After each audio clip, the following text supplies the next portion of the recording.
Good mo Good morning, Alana. How are you? Good, how are you? I'm well. Are you excited for the new school year? And Good. What do you look forward to the most? um, I mean, to be honest, everything. I love all the classes and the things that I'm doing. So I'm really looking forward to it. Got it. Well, I'm glad. I want to check in on your book. Any progress on your book?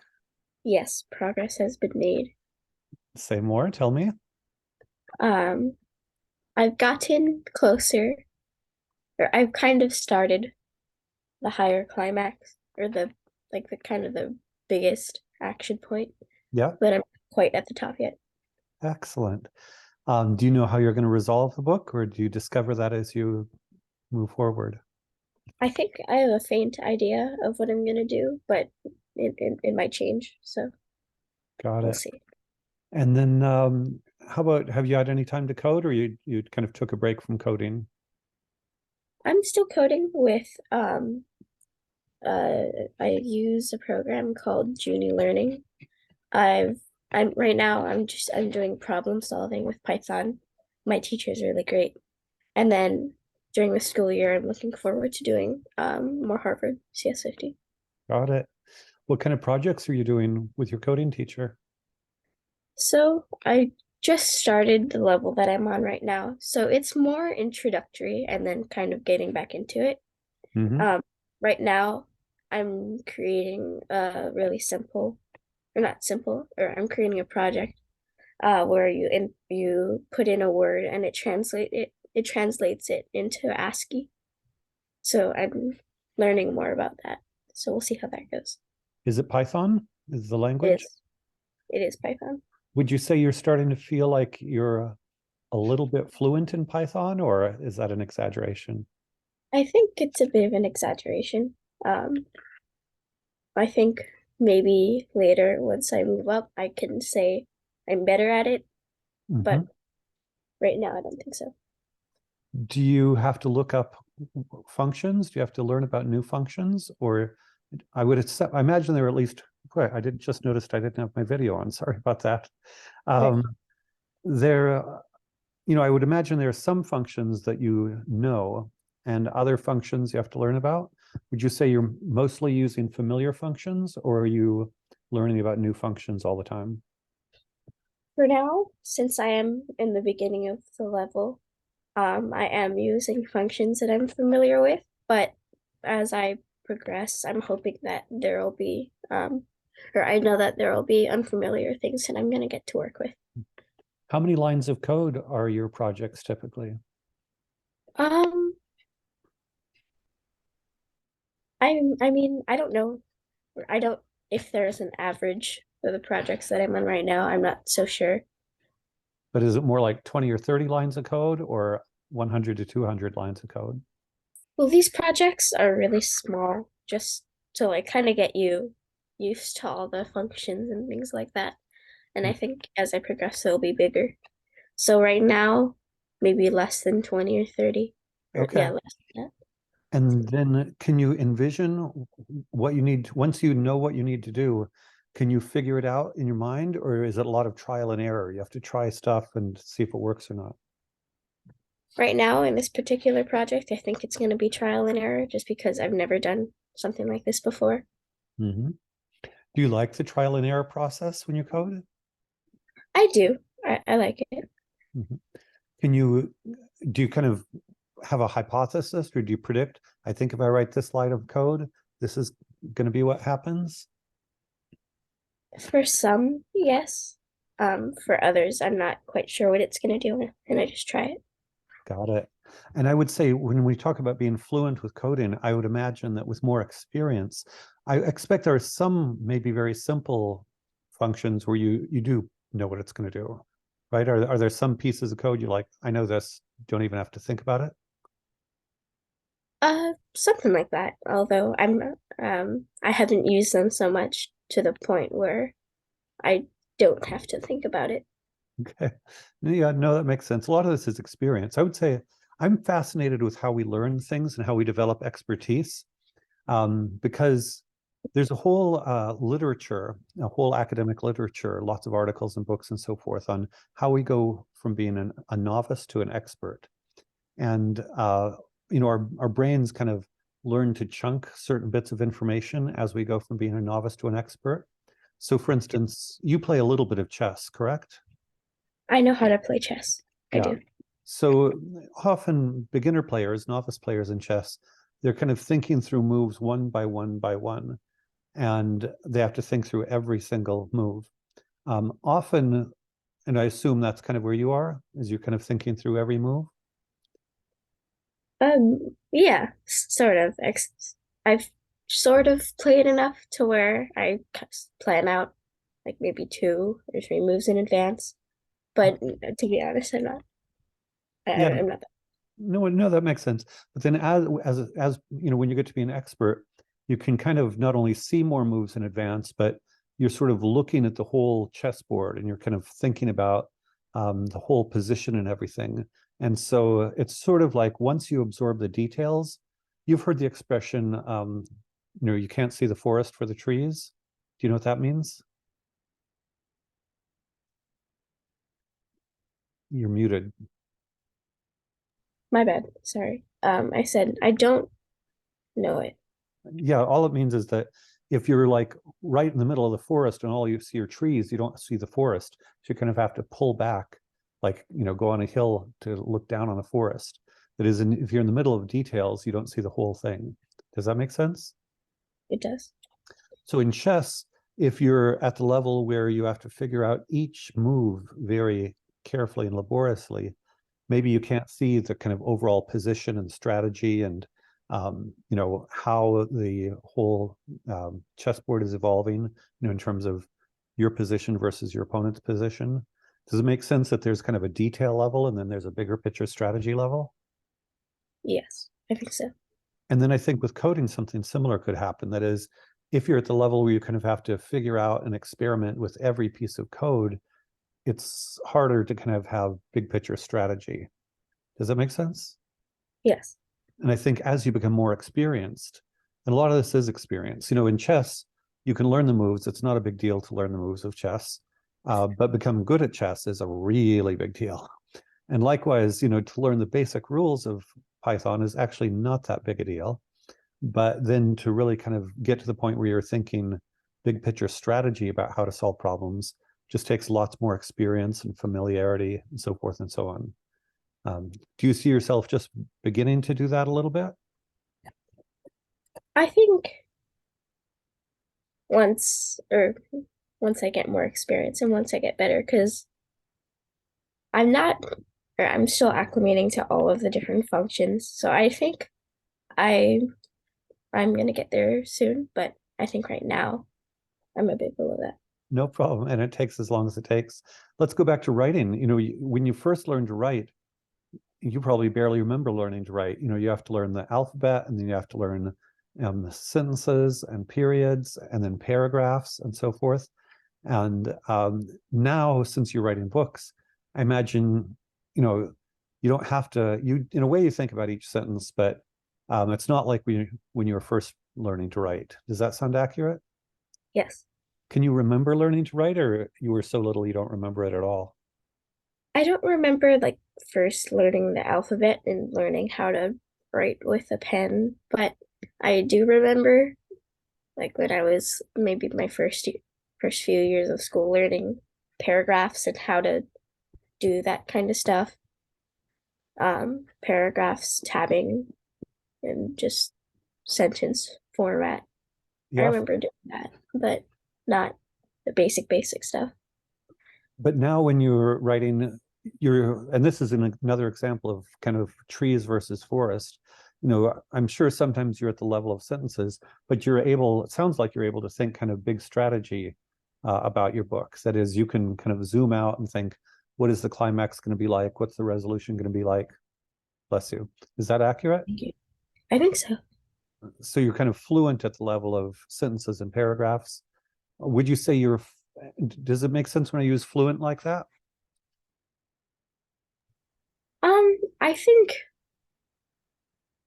I think you could use that, but it might not cover it fully because I'm kind of, or I don't really understand what fluent in writing means because I I'm thinking, I mean, fluent in just knowing how to do everything.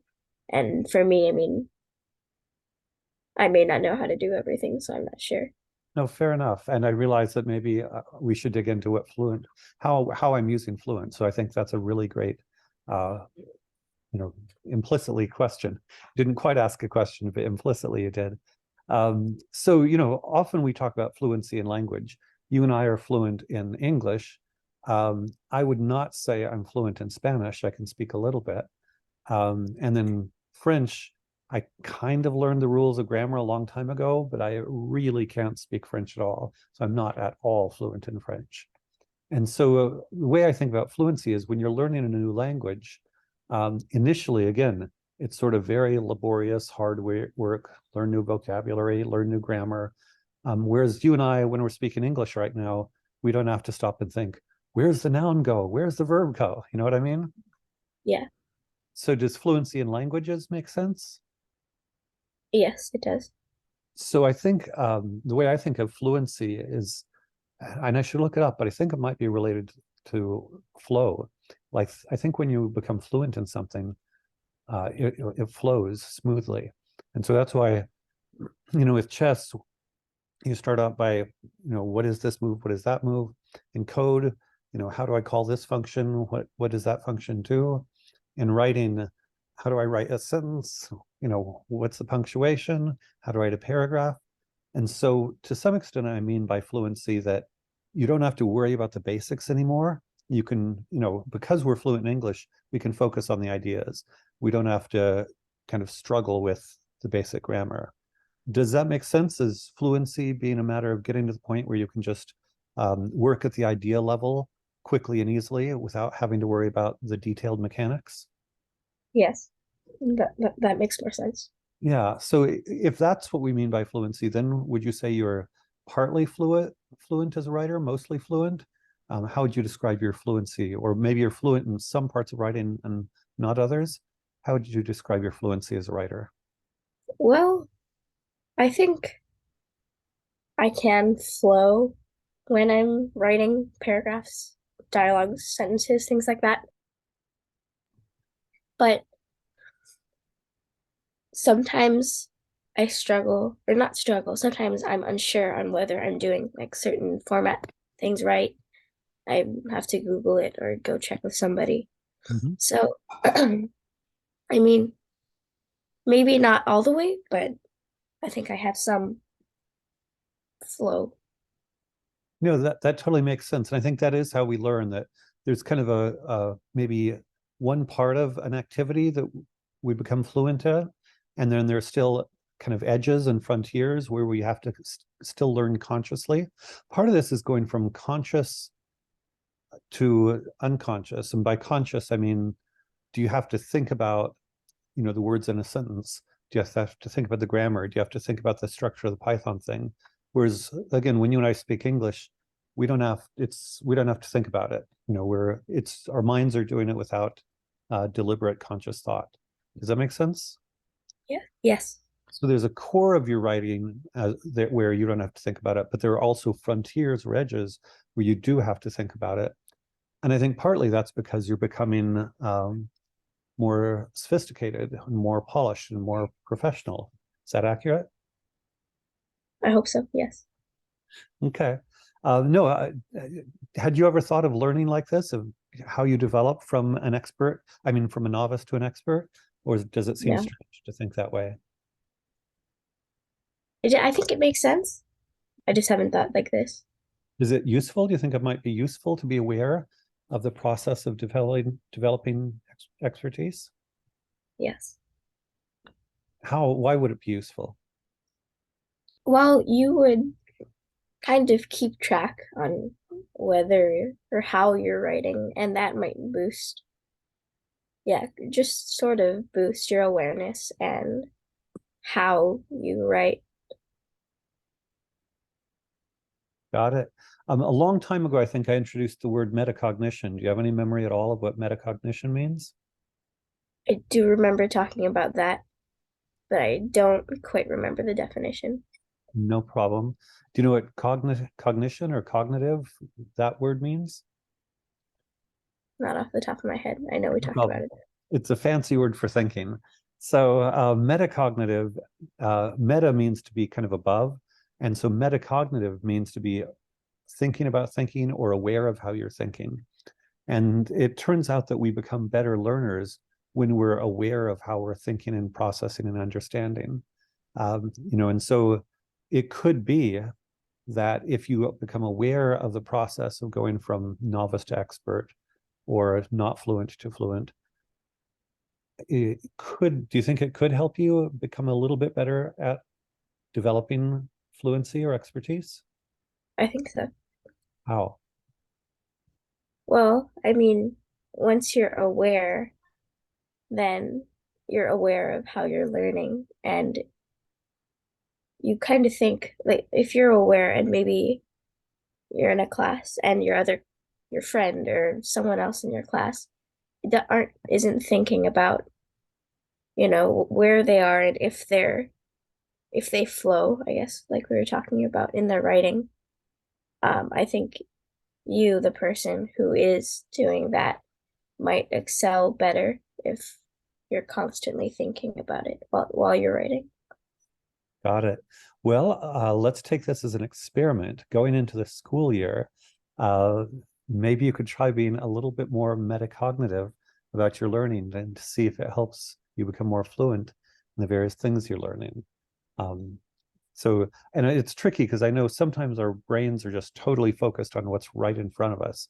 And so in a way, I think it's almost like running an extra program in our brain to be aware of what we're doing while we're doing it. Does that make sense? Yes, Would you say that you're already a little bit capable of sort of running an extra program in your brain while you're doing things? I think so. But I think I need to do more of that.